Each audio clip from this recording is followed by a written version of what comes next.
माता रानी की कथा सदियों से चलती आ रही ये पावन तारा देवी एवं रुक्मन जी की कथा। ये कथा केवल माता रानी के इस जागरण में कहने या सुनने की परंपरा है। किसी और काल्पनिक कथा के हिसाब से कथा नहीं है।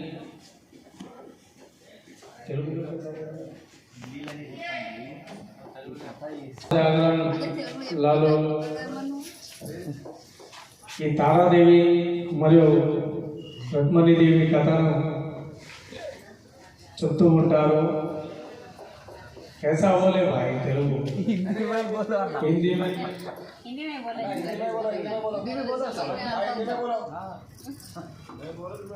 हिंदी आराम से सुन रहे थे। जब भी मैं बोलो बोलो भक्तों जय माता दी। जान के ठहरा तो बोलना दे। नहीं मैं बैठ रहा हूँ, वहाँ बैठ रहा हूँ, डिस्टर्ब भी नहीं कर रहा तुम। सुनो सुनो एक अमर कहानी, नाम है जिसका तारा रानी। सुनो सुनो एक अमर कहानी, नाम है जिसका तारा रानी। जगन है इसके बिना अधूरा, कहते हैं ये ब्रह्म ज्ञानी। सुनो सुनो ये अमर कहानी, नाम है जिसका तारा रानी। महाराज दक्ष की दो पुत्रियां थी। बड़ी बेटी का नाम तारा एवं दूसरी बेटी का नाम रुक्मन था। दोनों बहनें मिलकर एकादशी का व्रत किया करती थी। हर महीने एकादशी आती है, व्रत किया करती थी, माँ का पूजन किया करती थी। एकादशी के व्रत के दिन बड़ी बहन तारा छोटी बहन रुको से कहती है कि जाओ बहन बाजार से पूजा की सामग्री ले आओ।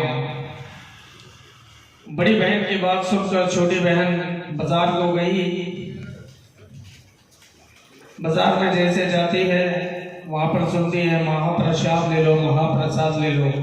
उस समय पे महाप्रसाद का अर्थ ये होता था कि मांस के टुकड़े महाप्रसाद की तरह दिए जाते थे। छोटी बहन नादान रुक्मन बड़ी बहन का प्रसाद लेकर अपने पल्लों में बांध ली और अपना प्रसाद वो वहीं पे खाकर आ गई। जैसे महल में प्रवेश किया, ये बात तारा देवी को पता चली कि छोटी बहन ने अपना धर्म भ्रष्ट किया है, मांस को खाया है। बड़ी बहन तारा को बड़ा गुस्सा आया। वो क्रोधित होकर उसे श्राप देने लगी कि बहन तू तो जा, तो अगले जन्म में छिपकली होने के योग्य है। तूने बहुत बड़ा पाप किया है। एकादशी के व्रत के दिन तुझे अगले जन्म में छिपकली योनि प्राप्त हो। सारा जीवन कीड़े मकोड़े वगैरह खाते हुए तेरा जीवन बीत जाए, ऐसा श्राप देते हुए तारा कहती है। छोटी बहन रुक्मन बड़ी बहन की बातों को सुनकर, उस श्राप को सुनकर बड़ी बहन से कहती है कि बहन मुझे इस श्राप से मुक्ति कैसी मिले।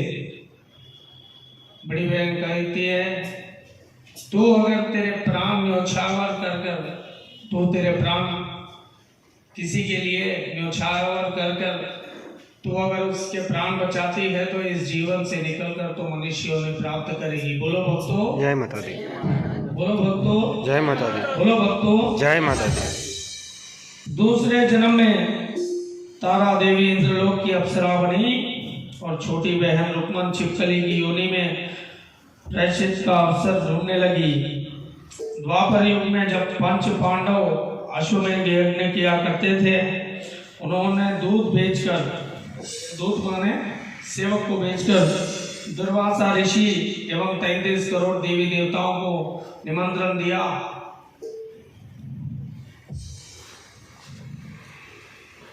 जैसे दुर्वासा ऋषि के द्वार पर दूत पहुंचे, दुर्वासा ऋषि कहने लगे कि अगर 33 करोड़ देवी देवता उस यज्ञ में भाग लेंगे तो मैं उस यज्ञ में भाग नहीं ले लूंगा।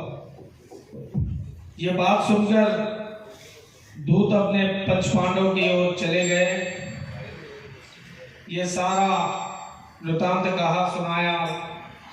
दुर्वासा ऋषि अगर देवी देवताओं उस यज्ञ में आएंगे तो वो नहीं आएंगे कहकर मुझे भिजा दिए। उनकी बात को टाल दिया गया। धीरे धीरे समय बीतता गया, यज्ञ की तैयारी होने लगी, यज्ञ शुरू हुआ। सारे देवी देवता उस यज्ञ में भाग लेने आएंगे। जैसे जैसे समय बीता, यज्ञ संपूर्ण हुआ। भंडारे घर में भंडार पक रहा था, भगवान को प्रसाद बन रहा था।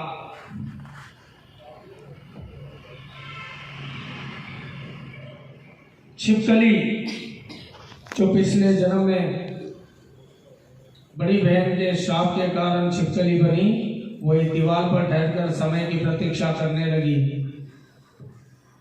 जैसे ही भंडारे में खीर देने वाली थी, दुर्वासा ऋषि अपनी शक्तियों से चील का रूप धारण किया और चोंच में काला नाग सर्प पकड़कर उस खीर की कढ़ाई में डाल दिया।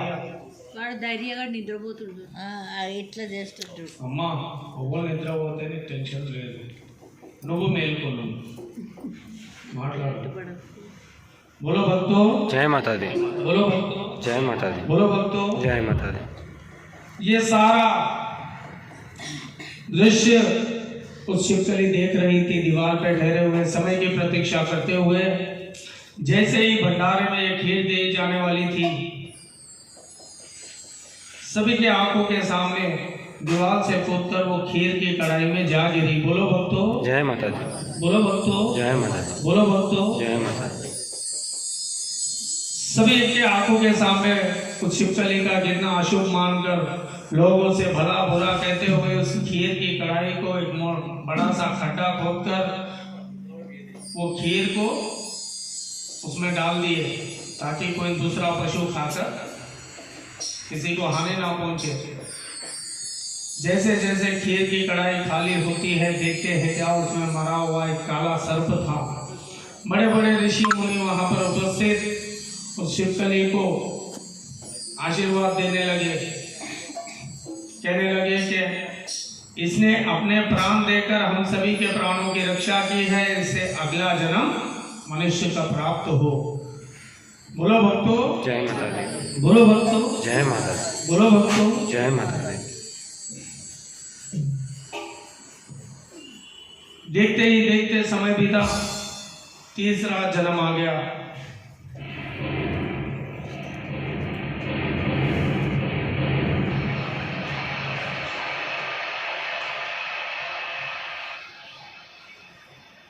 तीसरे जन्म में तारा देवी राजा हरिश्चंद्र से विवाह कर हरिश्चंद्र के महल में रहने लगी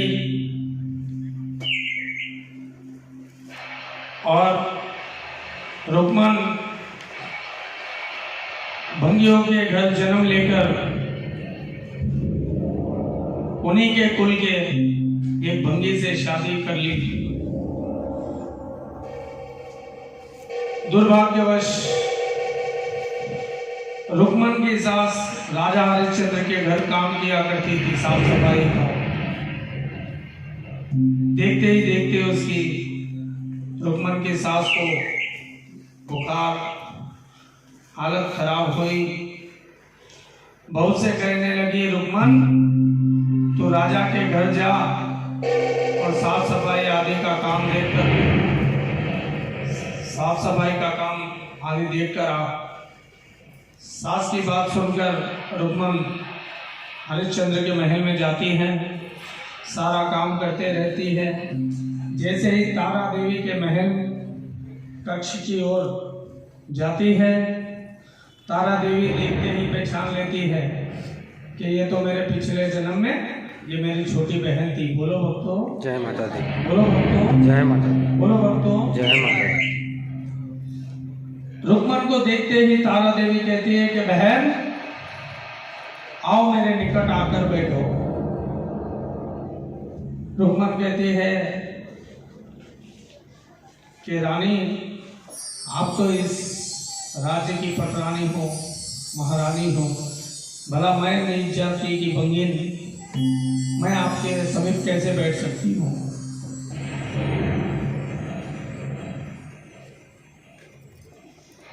तारा देवी कहती है कि बहन तू तो मेरी बहन है। पिछले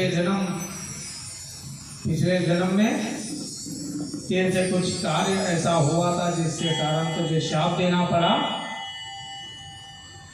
तो अगले जन्म में तेरी योनि में आई और तेरे कर्मों से तो फिर से मनुष्य योनि में आई।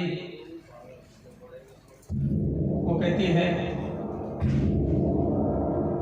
और रुक्मन को संतान ना थी। तारा देवी के घर महारानी के ऐसी जो ये दरबार सारा सजा हुआ था और भजन कीर्तन चल रहा था। तारा देवी से रुक्मन पूछती है कि माँ महाराज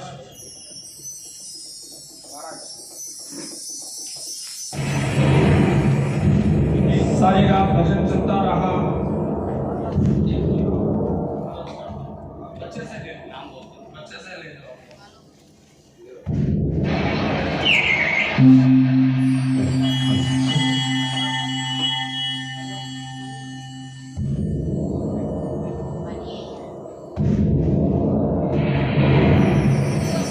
रुक्मन पूछती है तारा देवी से कि हे माँ ये सारा क्या है।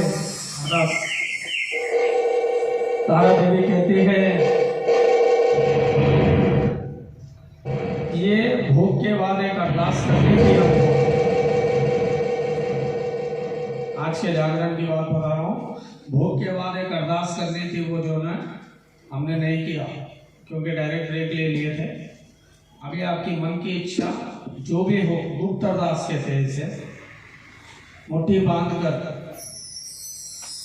आपके पास 1 रुपये से लेके 1 लाख जितनी आपकी मन की इच्छा हो वो सरदार की पोटली में डालना है और माता से जो भी आपका वर मांगना है मांग लीजिए।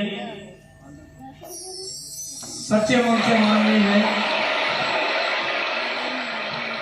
वर दे देवरानी वरदाती रे, वर दे देवरानी वरदाती, वर दे दे महारानी वरदाती, वर दे दे महारानी वरदाती। ये है रुक्मन की अरदास माँ तेरे शुभ चरणों के पास, मेरे लाल की अरदास माँ तेरे शुभ चरणों के पास, तेरे बेटों की अरदास माँ तेरे शुभ चरणों के पास, तेरे नालियों की अरदास माँ तेरे शुभ चरणों के पास, राहुल बेटे की अरदास माँ तेरे शुभ चरणों के पास, ढोलक वाले की अरदास माँ तेरे शुभ चरणों के पास, विघ्नेश भाई की अरदास माँ तेरे शुभ चरणों के पास, श्यामल भैया की अरदास माँ तेरे शुभ चरणों के पास, कौन वाले बेटे की अरदास माँ तेरे शुभ चरणों के पास, सारे बच्चों की अरदास माँ तेरे शुभ चरणों के पास, पटेल परिवार की अरदास माँ तेरे शुभ चरणों के पास, ऋषि परिवार की अरदास माँ तेरे शुभ चरणों के पास, तिवारी परिवार की अरदास माँ तेरे शुभ चरणों के पास,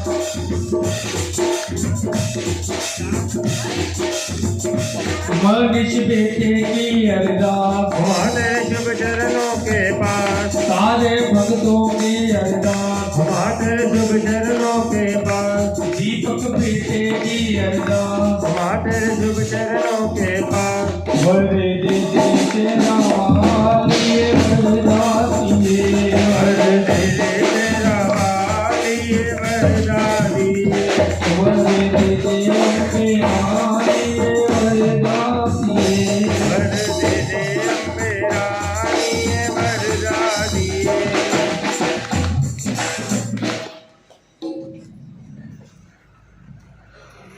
माँ के दरबार में तारा देवी के महल में ऐसे ही अरदास होने लगी। रुक्मन ने भी उसके पास जो भी था वो डालकर मेरी माँ से मांग ली, जोत के सामने उसकी अर्ज लगा ली। कहने लगी कि माँ मेरे घर कोई संतान का वास नहीं है, एक संतान का वास करा दे, मैं भी तेरा इसी तरह से जागरण करवाऊंगी। बोलो भक्तों, जय माता दी, बोलो भक्तों। जय माता दी। समय बीतता गया, दिन बदलते गए, साल बदलते गए। एक साल बीतने पर महामाई उसके गोद में एक औलाद डाल दी। उसके घर एक छोटा सा नन्हा सा था, प्यारा सा, जैसे कृष्ण भगवान लड्डू गोपाल दिखते हैं, ऐसा प्यारा सा लड़का जन्म लिया। रुक्मन अपने बेटे को पाकर बहुत खुश थी। धीरे धीरे समय बीतता गया, 5 साल का हो गया लड़का। कहते हैं आज हमने मांगी है मुरादे कुछ माँ से, माँ जरूर अपना काम कर देती है। तब हिसाब का समय आता है तो बजरंगी महाराज किताबों पे पन्ने पढ़ते हैं, नाम पढ़ते हैं, किसका कितना बाकी हमारे पास है। माँ का अकाउंटेंट हनुमान जी,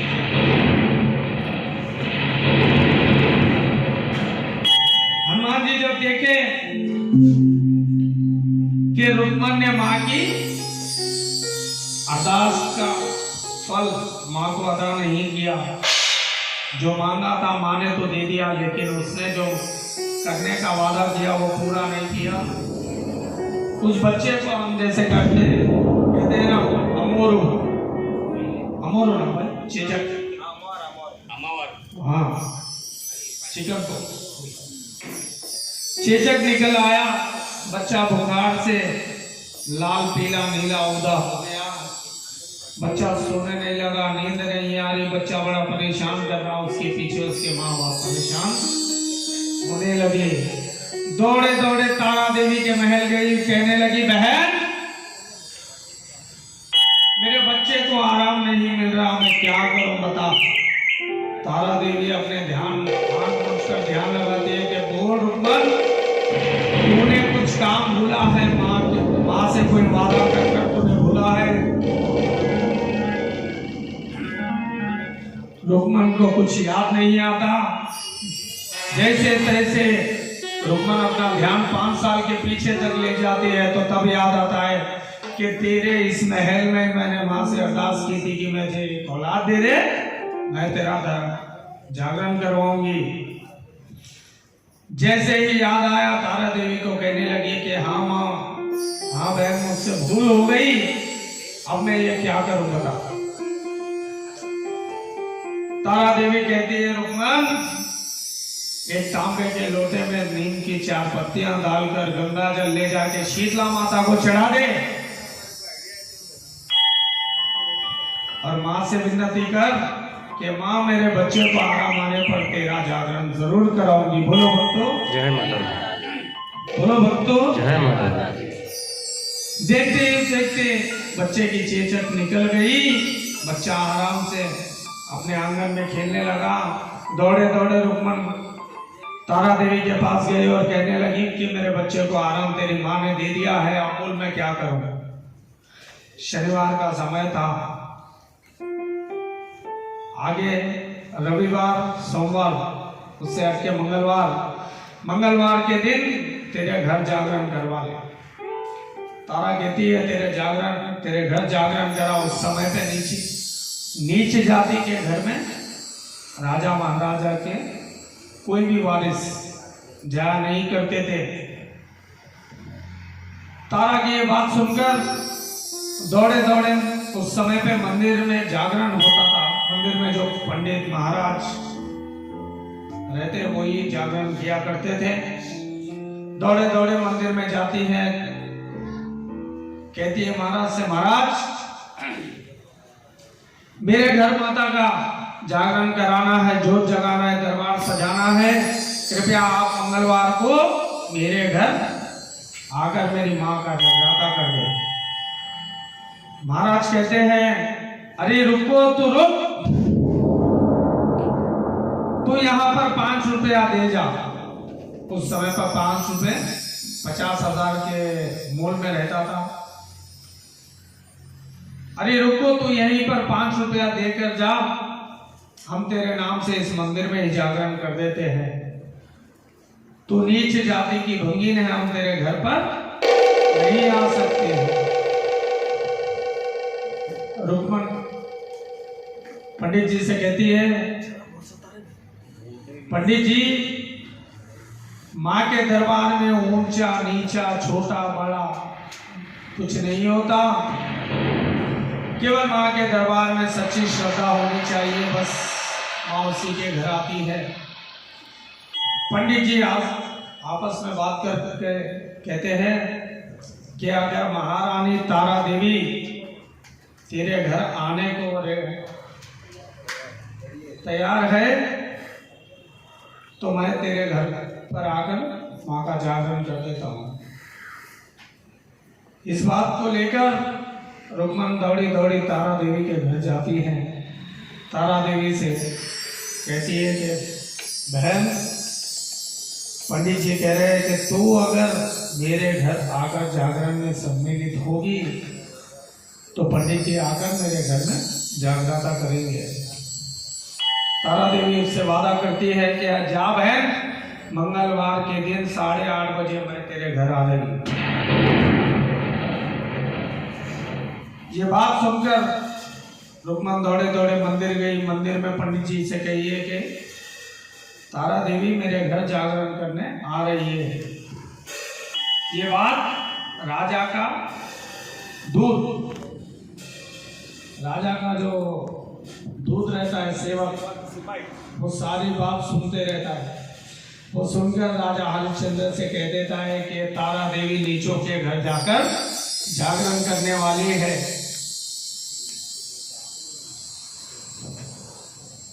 अब देखते ही देखते मंगलवार का समय आ गया। राजा अपने चाकू निकालकर अपने अंगूठी पर काट लेते हैं, चीरा लगा लेते हैं ताकि उनको रात में नींद ना आए। शाम के 6 बज जाते हैं, राजा को आराम नहीं मिलता। तारा देवी अगर पति को छोड़ के जाए तो पत्नी धर्म का अपमान, यहाँ पर रुक्मन को वो छोड़ दे तो मेरी माँ का अपमान। धर्म संकट में पड़ जाती है तारा। जैसे तैसे समय बीतता है, मन ही मन तारा माँ को याद करती है कि माँ, मुझे तेरा जागरण भी करना है और मेरे पत्नी धर्म को भी निभाना है। मेरी माँ ठंडी ठंडी हवाओं के झोंके लाकर राजा को नींद में ला देती है। राजा को गहरी नींद आ जाती है। बड़े ही रोशनदान से तारा उतरकर रुक्मन के घर जाती है। दौड़े दौड़े रुक्मन के घर जाती है। माँ का जागरण शुरू होता है, आरंभ होता है, जो जगाई जाती है, भजनों पे भजन गाए जाते हैं। देखते ही देखते रात के 12 साढ़े 12 बजे राजा की नींद खुल जाती है। राजा देखते हैं कि तारा देवी कहीं पे नजर नहीं आ रही है। महल के बाहर ढूंढते ढूंढते महारानी को रास्ते में जब चलते हैं राजा, तो कहीं पे झुमका, कहीं पे पायल, कहीं पे चूड़ियां, कहीं पे नतरी महारानी की मिलते हुए जाती है। उन चीजों को देखकर वो रास्ता देख देख कर रुक्मन के घर जा पहुंचते और एक कोने में ठहर के देखते हैं कि तारा देवी यहाँ पर कैसे क्या कर रही है। समय बीतता गया। जैसे हमने 4 बजे माता रानी की, तारा रानी की कथा कही है, उसी प्रकार माता रानी की आरती होने लगी, प्रसाद बांटा गया। उस समय पे नीचों के घर नर बलि दे करके प्रसाद को, वही मांस के टुकड़ों को प्रसाद के रूप में दिया जाता था। तारा देवी अपने पल्लों में अपने पति का प्रसाद ले लेती है। एक हिस्सा अपने पति का कहकर पल्लों में बांध लेती है, दूसरा हिस्सा अपने हाथ में रख लेती है। सारे कहते हैं कि माँ महारानी, अगर आप ये प्रसाद स्वीकारोगी तो हम सारे स्वीकारेंगे, वरना नहीं। तारा कहती है एक हिस्सा मैंने अपने पति के लिए रखा है और दूसरा हिस्सा मैंने अपने लिए रखा है, बोल के स्वीकार लेती है। बोलो भक्तों जय माता दी। बोलो भक्तों जय माता दी। बोलो भक्तों जय माता दी। जैसे ही तारा हरिश्चंद्र के महल में जाने लगती है, आड़ी तलवार रखकर राजा ठहर जाते हैं। तू मेरे धर्म, तूने पत्नी धर्म का अपमान किया है और मेरे पंडित कुल का तुझे कोई ध्यान ना आ रहा, तूने अपमान किया है, तो मेरे घर में आने के काबिल नहीं है। सारा कहती है मैंने कोई अपना अपमान नहीं किया है, मैंने तो केवल माँ के चरणों में माँ का दीदार करने गई थी। मैंने सारा तेरा कर्तव्य देखा, तेरा वृतांत सारा देखा है। तूने मांस के टुकड़े जो अपने पल्लों में बांध कर लाई है, वो पल्लों खोल कर बता, तो क्या लाई है मेरे लिए। मां से मन ही मन तारा विनती करती है कि मां मेरी रक्षा कर, मेरी रक्षा कर, मेरी रक्षा कर। मां सच्चे मन से ध्यान वालों के घर हमेशा आती रहती है। जैसे ही राजा तारा देवी के पल्लों को देखते हैं तो उसमें मिलता है क्या, बादाम, किशमिश, फूल, गुलाब कली, ये सारा ड्राई फ्रूट्स, पूरा सूखा मेवा नजर आता है। राजा कहते हैं अभी तारा, मैंने अपनी आंखों से देखा है तेरे आंचल में मांस के टुकड़े डालते हुए, फिर ये नाम का मेवा आ गया। ये कैसी लीला है। तारा कहती है सच्चे मन से ध्यान लो, सच्चे मन से ध्यान लेना। माँ हर अनहोनी को होने करने बिगड़ते हुए नैया को भी, डूबती हुई नैया को भी किनारे लगा देती है मेरी माँ। सच्चे दिल से ध्यान की जरूरत है। हरिश्चंद्र अब जिद पकड़ लेते हैं कि मुझे बस तेरी माँ के दर्शन करना है, तू ले चल, तू जहां पे भी ले चल, मैं तेरी माँ के दर्शन, साक्षात दर्शन करना चाहता हूं। तारा कहती है कि नहीं स्वामी, मेरी माँ के दर्शन करना इतना आसान नहीं है, बड़ी कठिन परीक्षा देनी पड़ती है तुमको। राजा बड़े जिद्दी है, अब उनके मन में एक बात ठान लिए कि भाई माँ के दर्शन करना तो है, कैसे भी हो। तारा कहती है तुम्हारा पुत्र रोहिताश खड़ा हुआ है, उसकी बलि माँ के चरणों में चढ़ा दो। बोलो भक्तों जय माता दी। बोलो भक्तों जय माता दी। राजा है, बात से मुकरते तो नहीं। माँ का दरबार सजाया गया, भंडारा लगाया गया। जब माँ को भोग लगाने की बारी आई तो अपने पुत्र रोहिताश को बुलाया और लीला उड़ा। उनके घोड़े को, उनका सबसे मनपसंद घोड़े को बुलाया गया। अपने बेटे और अपने घोड़े का सर एक ही तलवार से काट दिया।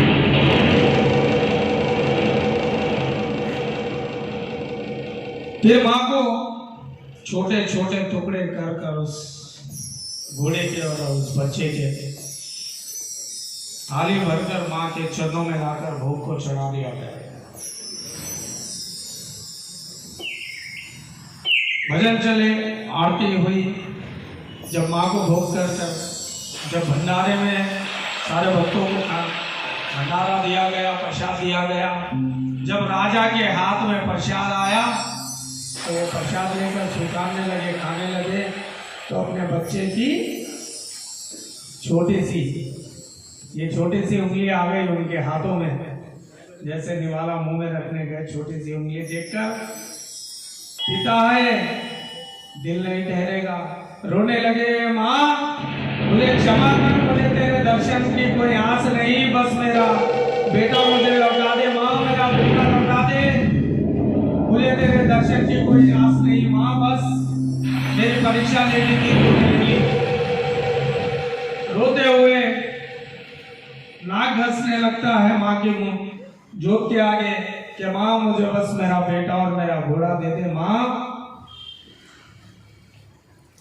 तारा कहती है बस माँ को जो चढ़ गया, अब तुम्हें प्रायश्चित करना है, तुमने जो पाप किया है उसका प्रायश्चित करना है, तो चलो मेरे साथ माँ वैष्णो देवी, त्रिकुटा पर्वत में मेरी माँ विराजमान है, चलिए।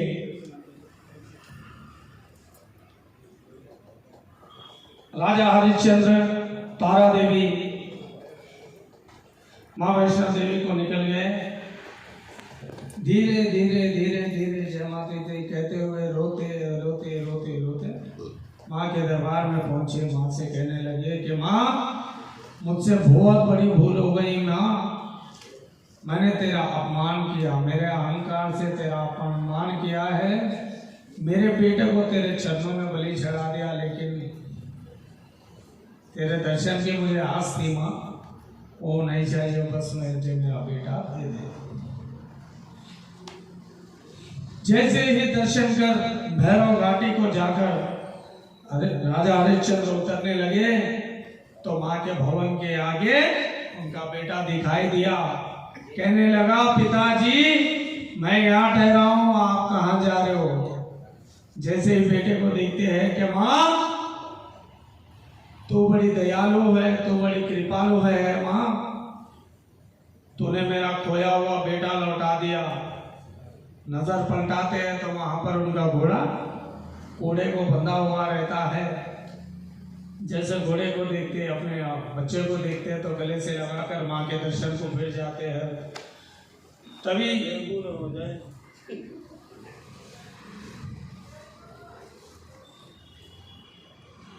माता रानी विशाल रूप में शेर पे सवार मेरी महारानी शेरावाली राजा हरिश्चंद्र को दर्शन देती है।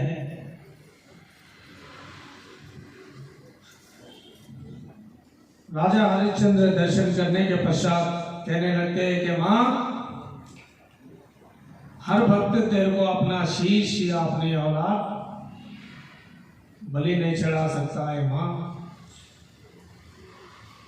ऐसा कुछ उपाय कर, ऐसा कुछ आशीर्वाद दे माँ, ऐसा एक वर दे ताकि हर भगत तेरा दर्शन कर सके। माँ कहती है तेरा अहंकार तेरे बेटे को बलि चढ़ाया है, मैं अब किसी की बलि नहीं लूंगी। तेरा अहंकार तेरे बेटे को मेरे चरणों में चढ़वाया है, लेकिन मैं किसी की बलि लेती नहीं। आज से मेरे दरबार में बादाम, किशमिश, सूखा मेवा, श्रीफल जिसे हम श्रीफल कहते हैं, बिना छिला हुआ नारियल चढ़ेगा, नींबू भी नहीं काटा जाएगा, हर चीज साबित चढ़ाई जाती है। ये कहकर माता अंतर्ध्यान हो गई। अंत में राजा हरिश्चंद्र, रुक्मन पुत्र रोहिदास एवं तारा देवी स्वर्ग लोक को सिधारे। बोलो भक्तो, बोलो भक्तो, जय माता दी, बोलो भक्तो, जय माता दी। ये कथा इस प्रकार की है। मेरे बोलने में या आपके